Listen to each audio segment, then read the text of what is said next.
हमारे यहाँ पे पिछले काफ़ी टाइम से लोकल स्पेशल एक्ट के विरुद्ध, चाहे मादक पदार्थ हो, चाहे अवैध शराब हो, चाहे जुआ सट्टा हो, इनके विरुद्ध अभियान के रूप में चलाया जा रहा है। श्रीमान आईजीपी साहब जोधपुर के भी निर्देश हैं कि लगातार कार्यवाही जारी रखी जाए। चूँकि उसी कड़ी में सिरोही पुलिस को एक महत्वपूर्ण इनपुट मिला था कि रेवधर की जो रोई है वहाँ पे कुछ लोग खेती के बहाने खेत लेते हैं, ठेके पे लेते हैं, कृषि कार्य के लिए लेते हैं और वहाँ बाहरी लोगों को बुला के और ऑनलाइन सट्टा कर रहे हैं। चूँकि इनपुट महत्वपूर्ण था, थाना अधिकारी रेवधर को अवगत कराया। रेवधर को उनके खास मुखबिर से भी इतला मिली कि इस तरीके का है। तो जैसे ही ये सारा डेवलप हुआ, उसके तुरंत बाद हमने टीमों का गठन किया, जिसमें हमारे एडिशनल एसपी के सुपरविजन में और सीओ रेवधर मनोज गुप्ता और सीओ जो हमारे जो साइबर सेल के जो उप अधीक्षक हैं राम प्रताप सिंह, इनके नेतृत्व में टीमें बनाई गई। टीमों में थानाधिकारी रेवधर सीताराम और डीएसपी प्रभारी कमल सिंह और हमारी एक डीसीआरबी जो टीम होती है, साइबर टीम होती है, उसमें भवानी सिंह और रमेश कुमार जो एक्सपर्ट हैं, और उसके अलावा क्यूआरटी टीम, ये सारी टीमों को ब्रीफ करके और रात्रि को करीब आधी रात को लगभग 12 बजे इनको रेड के लिए भेजा। चूँकि सुनसान जगह थी, आसपास कोई आबादी नहीं थी और रोही में खेत था, वहाँ टीमों के द्वारा खेत को चारों तरफ से कवर करके और वहाँ रेड दी गई। तो वहाँ पे कुल 23 व्यक्ति वहाँ पे मिले जो ऑनलाइन सट्टा कर रहे थे। ऑनलाइन सट्टे में बाहर से ये लोग लाइन लेके और जो अंक लगा रहे थे, कुछ लिख रहे थे।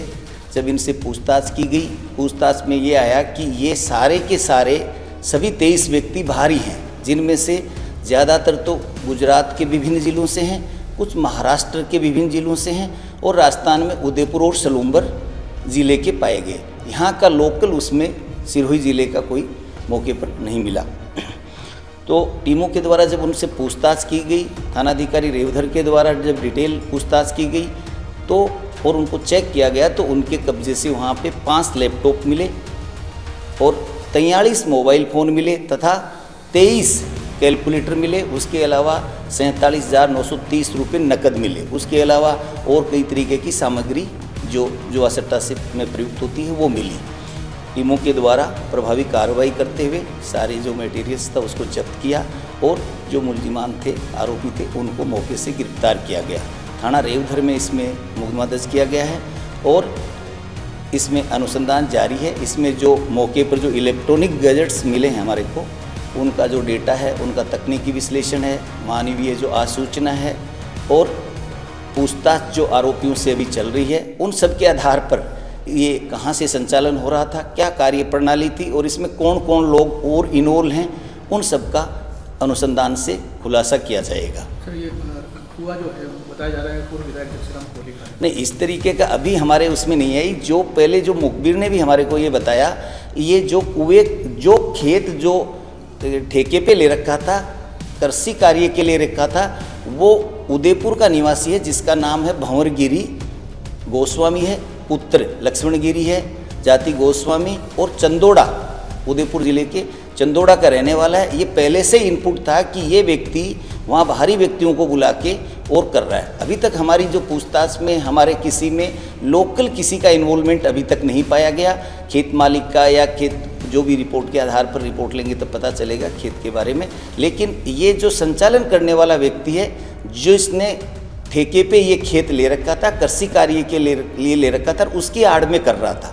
लोकल हमारे अभी अनुसंधान से अभी तक किसी का इन्वॉल्वमेंट नहीं है। सर, आखिर क्या कार्रवाई रही कि आपकी सिरोही की स्पेशल टीम को वहाँ से जाके रेड करनी पड़ेगी? तो पूर्व में भी कई शिकायतें मिल रही थी, उसके बावजूद भी रेवधर थाना अधिकारी या रेवधर सीओ ने कार्रवाई न करके और सिरोही की स्पेशल टीम नहीं, इसमें कार्रवाई में तो सभी का, चूँकि मैंने आपको बताया कि एसएचओ रेवधर, सीओ रेवधर और यहाँ की जो साइबर टीम, चूँकि साइबर का मामला ऑनलाइन सट्टा है तो डीवाईएसपी साइबर क्यूआरटी टीम है और हमारी जो साइबर विशेषज्ञ जो टीम होती है, इनको इसलिए भेजा गया कोऑपरेशन के लिए। तो सभी ने मिलके ये कार्रवाई की है, इसमें किसी एक टीम का कोई विशेष रोल नहीं है, सभी का ही सराहनीय रोल रहा है, सभी ने अच्छी कार्रवाई की है। अभी इसमें ये सब चीज़ें कौन कौन लोग इन्वॉल्व थे, किसका कुआं है, खेत किसका है, कब किराए पर ले रखा है, ठेके पे खेती कब से कर रहे हैं, ये जो बता रहा हूँ भंवरगिरी जो पुत्र लक्ष्मण गिरी है, जो इस पूरे का संचालन करता था, जिसने ये खेत और कुआं ले रखा है, इसके बारे में पूरा जो डॉक्यूमेंट्स भी है जुटाए जाएंगे अनुसंधान से और बाकी भी पता किया जाएगा। लेकिन अभी तक के हिसाब से किसी स्थानीय का इन्वॉल्वमेंट इसमें नहीं पाया गया। खेत मालिक का भी कोई नाम अभी कोई न तो नाम और न कोई मतलब इन्वॉल्वमेंट है। किराए के बाद में ये सारा जो अभी तक हमारी जो पूछताछ है, मुखबिर की इतला से भी ये जो जिसने खेत किराए पे ले रखा था उदयपुर निवासी यही करता था और उस खेती की आड़ में कर रहा था ये। वहाँ के रेंदर के लोकल एमएलए मोतीराम कोहली है, पूर्व विधायक संयम दोड़ा, उन्होंने भी आरोप लगाया कि जो कुआं था वो जक्षीराम कोहली का है। नहीं, ऐसा कुएं के बारे में हमारा अनुसंधान नहीं हुआ, लेकिन ये तो हमने सभी सूत्रों से भी और मौके से पूछताछ से और उस व्यक्ति को भी हमने अरेस्ट किया है जिसने ये कुआं ठेके पे ले रखा था। लक्ष्मण गिरी जो मैं बता रहा हूँ उसको भी हमने अरेस्ट किया है। उसने अपनी पूछताछ में भी बताया है कि मैं खेत मालिक को या कुएं के मालिक को इस मामले में अंधेरे में रखा, मैंने उसको किसी प्रकार की जानकारी नहीं दी थी, काश्त के लिए ये खेत लिया था। ये चूंकि उसने अभी हमारे को पूछताछ में बताया। सर, ये 23 लोग पकड़े गए, कोई इसके अलावा गाड़ियाँ पकड़ी गई थी? मौके से कुछ साधन भी है, वो सारा जो अभी डिटेल्स आपको ये जो इसमें दे दी जाएगी। ये कितने समय पहले लिया गया? ये जैसा उसने लक्ष्मण गिरी ने जो भंवर गिरी जो है उसने हमारे को बताया कि ये खेत मैंने करीब 1 साल के लिए लिया था और किराए पे लिया था और इसके डॉक्यूमेंट्स भी उसने बताया मेरे पास उदयपुर में है, वो मैं आपको दे दूँगा। कब से चल रहा है? नहीं, खेती के लिए ही लिया था, उसकी आड़ में अभी शुरू किया था इसने, कुछ दिन पहले ही शुरू किया और करने के बाद हमारे को इनपुट मिला, कुछ डेवलप करने में समय लगा।